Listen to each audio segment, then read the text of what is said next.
प्रेम धीरे धीरे राही को संभालता है, जो आंसुओं में डूबी हुई उसके गले से लगी रहती है। प्रेम उसके सिर पर हाथ फेरते हुए सोचता है कि वह जानता है राही का दर्द असल में उसकी मां के लिए है। वह उसे बैठाकर समझाने की कोशिश करता है और कहता है कि मां ने भले ही गलती की, लेकिन तुमने उन्हें रोक लिया। सोचो, अगर यही गलती अनुपमा ने कर दी होती तो तुमने उन पर पहाड़ तोड़ दिया होता। मां की आंखों की रोशनी भी जा सकती थी, मगर उन्होंने इस बात को बड़ा मुद्दा नहीं बनाया। राही उसकी बात सुनकर चुप हो जाती है। दुखी स्वर में वह कहती है कि मां को बहुत तकलीफ हुई होगी, उन्होंने तो ट्रॉफी भी सही से नहीं देखी। फिर वह जोड़ती है कि ख्याति मां की गलती को किसी भी तरह जस्टिफाई नहीं किया जा सकता। मैंने उन्हें सिर्फ इसलिए रोका क्योंकि उनका इस परिवार के अलावा कोई सहारा नहीं है। प्रेम गंभीरता से पूछता है कि क्या उसी तरह वह मां का दर्द नहीं समझ सकती। जब मां ने गलती की तुमने तुरंत माफ कर दिया, लेकिन अनुपमा की गलती को पकड़कर क्यों बैठी हो। राही को उसके शब्द भीतर तक छू जाते हैं। वह कहती है कि उसे मम्मी से मिलना है और सीधे बात करनी है। उसकी आंखों में पिछले कई पल तैरने लगते हैं, जब उसने अनुपमा के साथ गलत व्यवहार किया था।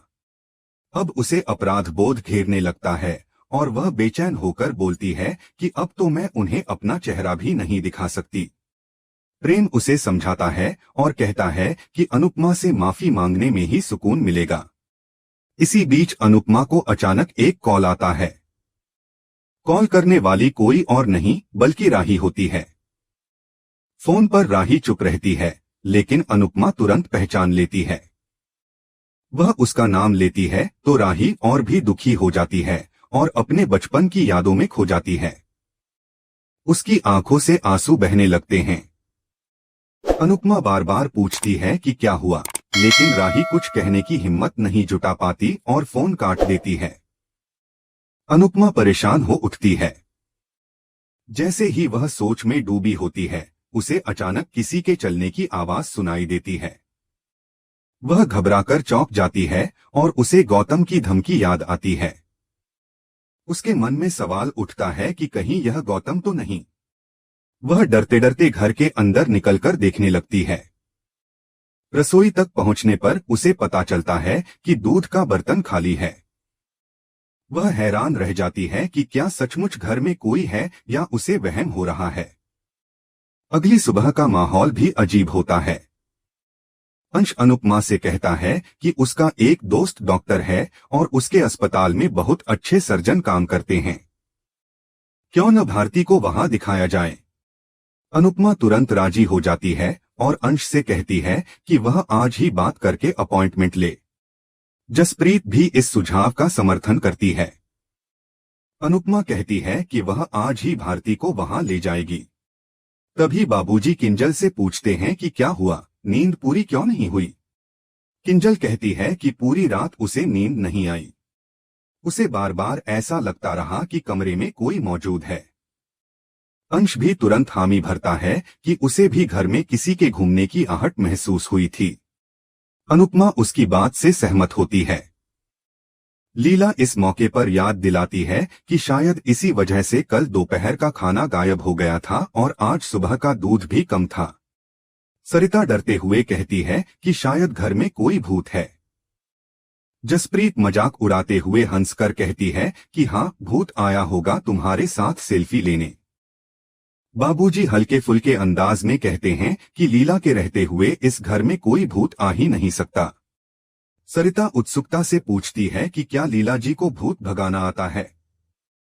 बाबूजी हंसकर जवाब देते हैं कि जैसे एक म्यान में दो तलवारें नहीं रह सकती, वैसे ही जिस घर में लीला रहती है वहां दूसरा भूत रह ही नहीं सकता। लीला उनकी बात सुनकर नाराज हो जाती है और कहती है कि क्या आप मुझे भूत कह रहे हैं। सब जोर जोर से हंसने लगते हैं और माहौल कुछ हल्का हो जाता है। मगर तभी प्रार्थना गंभीरता से पूछती है कि आखिर सबको ऐसा क्यों लग रहा है कि घर में कोई मौजूद है। सरिता तुरंत कहती है कि भूत ही होगा। उसने तो सफेद साड़ी और पायल की आवाज भी सुनी थी। जसप्रीत फिर से मजाक करती है कि ऐसी बातें तो सिर्फ फिल्मों में होती हैं।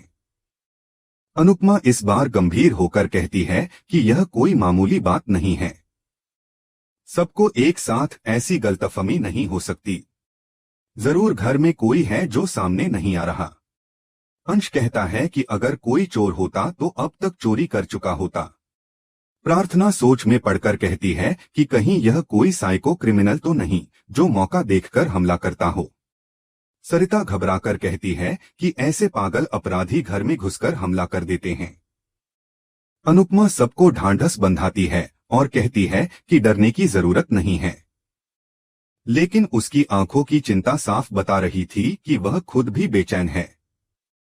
घर के लोग एक दूसरे की बातें सुनकर असमंजस में थे कि आखिर यह सब क्या हो रहा है। कभी मजाक बनता तो कभी डर का माहौल गहराने लगता।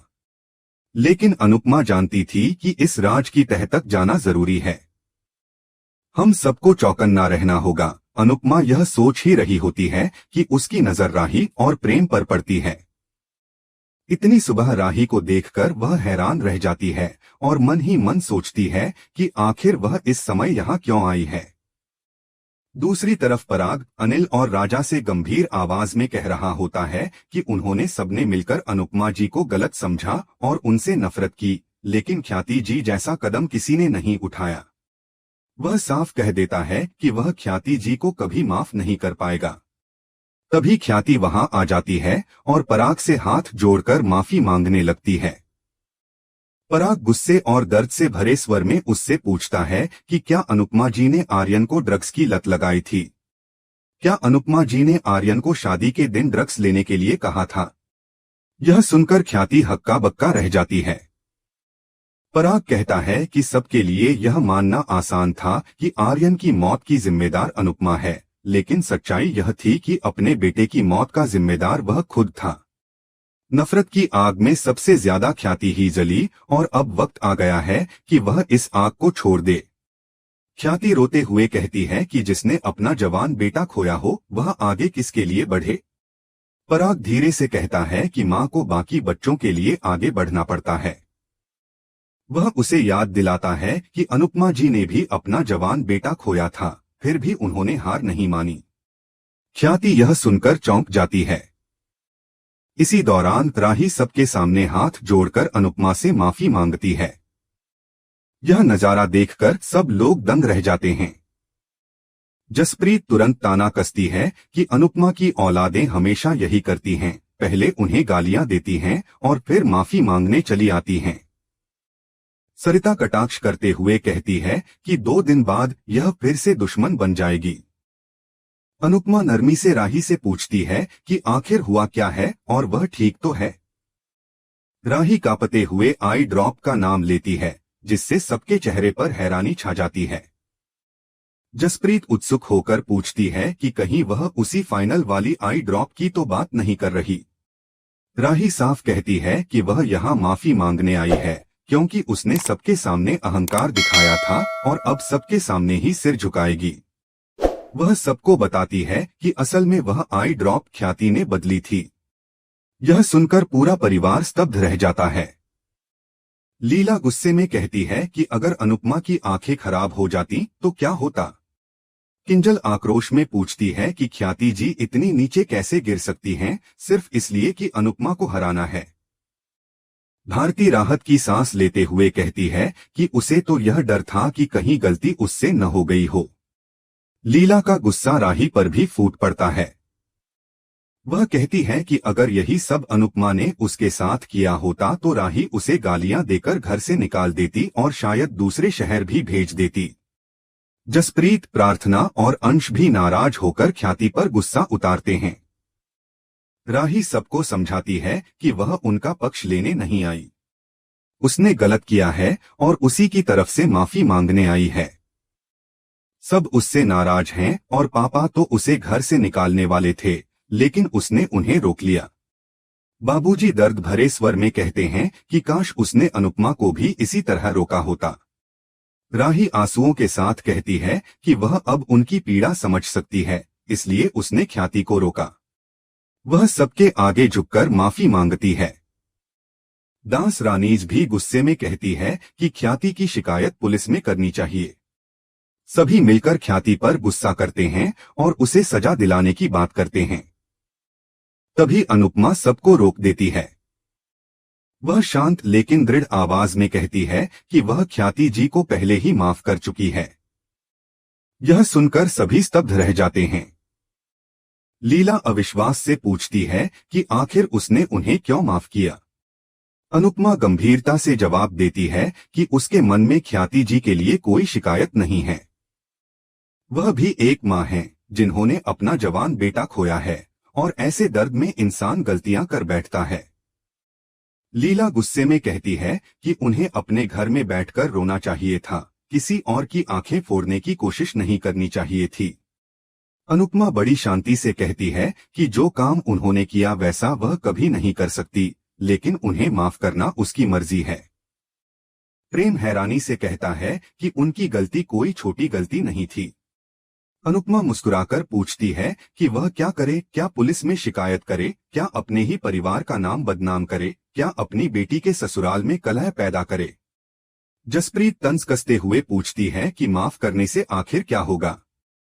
अनुपमा धैर्यपूर्वक कहती है कि शायद ख्याति सुधर जाए, क्योंकि रिश्तों में हमेशा दिमाग से नहीं दिल से सोचना पड़ता है। उन्हें अपनी गलती का एहसास हो चुका है। बाबूजी हैरान होकर पूछते हैं कि अगर ऐसा था तो ख्याति खुद माफी मांगने क्यों नहीं आई। अनुपमा बताती है कि वह पहले ही उससे मिल चुकी है। फिर वह राही की ओर देखकर कहती है कि उसने ख्याति को रोककर बिल्कुल सही किया। उसे कहना कि इस बात को भूल जाए और आगे बढ़े। राही रोते हुए अनुपमा को धन्यवाद कहती है। अनुपमा के चेहरे पर खुशी छलक उठती है और वह भावुक होकर राही को गले लगाने की कोशिश करती है, लेकिन राही अचानक पीछे हट जाती है। यह देखकर अनुपमा का दिल टूट जाता है और उसकी आंखें भर आती हैं। यहीं एपिसोड खत्म हो जाता है। आने वाले एपिसोड में दिखाया जाएगा कि अनुपमा अस्पताल में देविका को देख लेती है और उसे उस पर शक होने लगता है। तभी वह नर्स की बातें सुन लेती है कि देविका का सनग्लास कैंसर वार्ड में रह गया है। यह सुनकर अनुपमा चौंक उठती है।